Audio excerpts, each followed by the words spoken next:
प्रदर्शन। उत्तराखंड की धामी सरकार भले ही बेहतर स्वास्थ्य सुविधाओं को लेकर बड़े बड़े दावे कर रही है, लेकिन उनकी ही पार्टी के पदाधिकारी प्रदेश सरकार की स्वास्थ्य सुविधाओं पर सवाल खड़े कर आंदोलन कर रहे हैं। शिमले में बेस अस्पताल के संचालन के लिए क्षेत्रीय जनता ने भाजपा के कार्यकर्ताओं के नेतृत्व में विशाल रैली निकाली और चेतावनी दी कि यदि जल्द ही स्वास्थ्य सुविधाओं को ठीक नहीं किया गया तो लोकसभा चुनाव का बहिष्कार किया जाएगा। उत्तराखंड के पर्वतीय अंचलों में दम तोड़ती स्वास्थ्य सुविधाएं किसी से छुपी नहीं है, जिसको लेकर पहले कांग्रेस कार्यकर्ता समय समय पर आंदोलन भी करते थे, लेकिन अब तो भाजपा संगठन के ही 2 महामंत्री अपनी ही सरकार की स्वास्थ्य सुविधाओं को लेकर मुखर हो गए हैं। प्रदर्शन कर रहे भाजपा के नगर महामंत्री ने कहा कि करोड़ों रुपए की लागत से बना बेस अस्पताल बिना विशेषज्ञ डॉक्टरों के 100 पीस बना हुआ है, जिसके चलते यहाँ की जनता को इसका लाभ नहीं मिल पा रहा।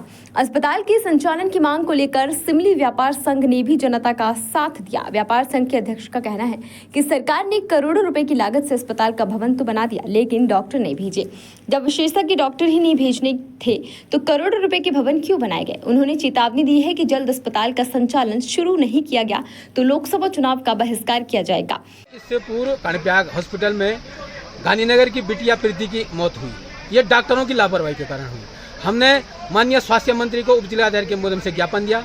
परसों हमारे प्रदेश अध्यक्ष आए थे, उनको भी ज्ञापन दिया।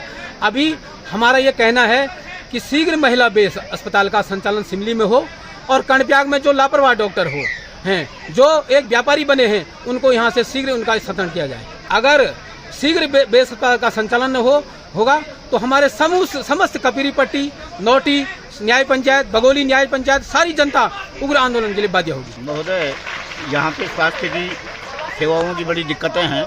कर्णप्रयाग में जब मरीज यहाँ से जाते हैं तो वो सिर्फ एक रेफर सेंटर बन करके रह गया है और किसी भी मरीज को किसी भी तरह की वहाँ पे सुविधाएं नहीं मिल पाती हैं। तो इसलिए जब सरकार ने यहाँ पे बेस अस्पताल को स्थापित किया तो सरकार का कर्तव्य बनता है कि यहाँ पे सारी सुविधाएं वो मुहैया करवाएं जनहित में। ये एक बहुत बड़ा क्षेत्र है। काफ़ी लंबे संघर्षों के बाद यहाँ पे बेस अस्पताल की स्थापना हुई थी और आज सरकार ने यहाँ पे सुनने में आया है कि डॉक्टरों के अपॉइंटमेंट्स तो हो चुके हैं, लेकिन कोई भी डॉक्टर यहाँ पे पहुँचा नहीं है। क्या चाहते हैं हम ये चाहते हैं यहाँ पे शीघ्र से शीघ्र स्वास्थ्य की व्यवस्थाएं सुचारू रूप से लागू हों। अगर समय पे आपकी मांगें पूरी नहीं होंगी तो हम इस आंदोलन को और आगे ले जाएंगे और उग्र करेंगे। आगामी लोकसभा चुनाव को लेकर हमारा ये है कि अगर सरकार ने हमारी मांगों को पूरा नहीं किया और सरकार ने यहाँ पे विधिवत इसको सुचारू रूप से चालू नहीं किया तो हम सरकार के अगेंस्ट जो है जाकर के भी मतदान कर सकते हैं। देखिए, पहले तो मैं आपको ये बता दूं कि ये जो आप अस्पताल यहाँ पर निर्माण हुआ देख रहे हैं, मैं समझता हूँ कि इसको भी लगातार 4 साल के आंदोलन के पश्चात हमारे क्षेत्रीय जनता को ये अस्पताल मिला और आज दुर्भाग्य इस बात का है कि आज अस्पताल के संचालन के 1 वर्ष बाद भी यहाँ पर लगातार ऐसी व्यवस्थाएं हैं, किसी भी प्रकार की कोई भी सुविधा इस अस्पताल के अंदर नहीं है।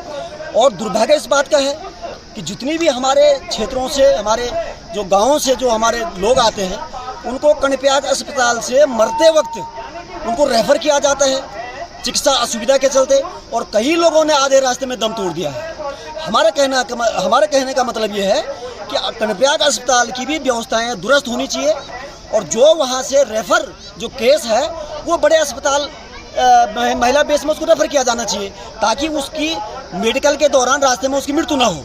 और यहाँ पर जिस तरीके का इसके मानक हैं, अभी 11 डॉक्टरों की तैनाती इसमें बताई गई है।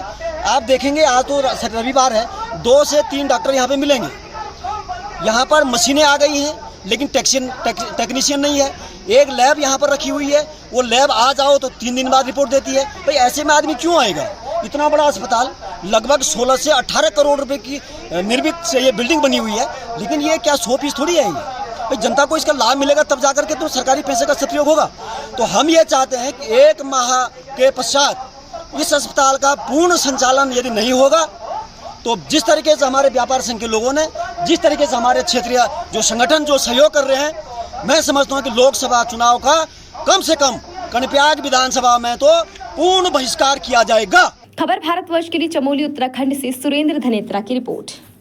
अपने शहर, अपने प्रदेश की ताज़ा खबरों के लिए लाइक करें, शेयर करें, सब्सक्राइब करें और हाँ, बेल आइकन दबाना ना भूलें, क्योंकि खबर हमारी, फैसला जनतंत्र का।